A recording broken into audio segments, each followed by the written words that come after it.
नमस्कार, मी राजू मेत्री. महाराष्ट्र आपल्यामध्ये आपलं स्वागत. पाहूया सविस्तर वृत्तांत. ची दरवाढ ताबडतोब कमी करा, अन्यथा तीव्र आंदोलन करणार. इचलकरंजी शहर काँग्रेस कमिटीच्या वतीने इशारा. इचलकरंजी शहर काँग्रेस कमिटीच्या वतीने गॅस दरवाढीबाबत प्रांत कार्यालयावर निदर्शने करण्यात आली. ही सदरची निदर्शने करून प्रांत अधिकारी यांना सदरची गॅस दरवाढीबाबत केलेली सरकारने कमी करावी, अन्यथा तीव्र आंदोलन करणार असाही या निवेदनामध्ये इशारा दिला आहे. यावेळी इचलकरंजी शहर काँग्रेस कमिटीचे अध्यक्ष संजय कांबळे, शशांक बावस्कर, बाबासाहेब कोतवाल, सचिन साठे, रमजान सिकलगार, प्रशांत लोले, दिलीप भोई, शुभांगी मुसळे, पूजा बोंगारडे, लक्ष्मी नलावडे, रतन मुसळे असे अनेक पदाधिकारी कार्यकर्ते उपस्थित होते. 114 रुपयाची सरकारनं वाढ केली. उद्याच्या काळात ही परत वाढण्याची शक्यता आहे.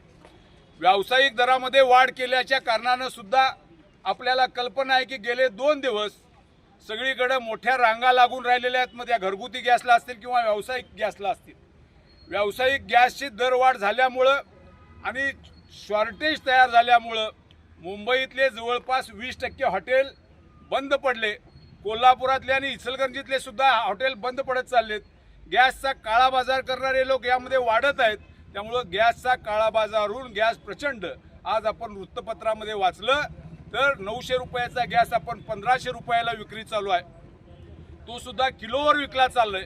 या साऱ्या गोष्टींचा निषेध करण्यासाठी इचलकरंजी शहर काँग्रेस कमिटीच्या वतीनं आम्ही शहर काँग्रेसच्या अध्यक्षांच्या नेतृत्वाखाली या ठिकाणी आंदोलन करतोय.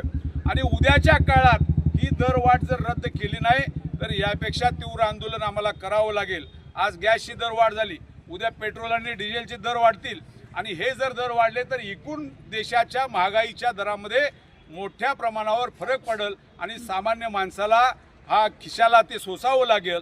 ही वेळ येऊ नये. भारत सरकारनं, केंद्र सरकारनं योग्य भूमिका, योग्य परराष्ट्र धोरण त्या ठिकाणी आखलं नसल्या कारणानं अमेरिका आणि इस्रायल पुढे लोटांगण घालण्याचं काम त्या ठिकाणी अवलंबल्याच्या कारणानं ही परिस्थिती आज ओढवून राहिलेली आहे. केंद्र सरकारमध्ये ज्यावेळी UPAचं सरकार होतं काँग्रेसच्या नेतृत्वाखाली, त्यावेळी आंतरराष्ट्रीय बाजारामध्ये 149 रुपये बॅरल प्रति डॉलरचे दर असताना सुद्धा आम्ही देशामध्ये कुठलेही पेट्रोलचे दर वाढवले नाहीत, गॅसचे दर वाढवले नाहीत, डिझेलचे दर वाढवले नाहीत. त्यामुळं महागाई आटोक्यात राहिली आणि सामान्य माणसाचं जीवन सुकर राहिलं.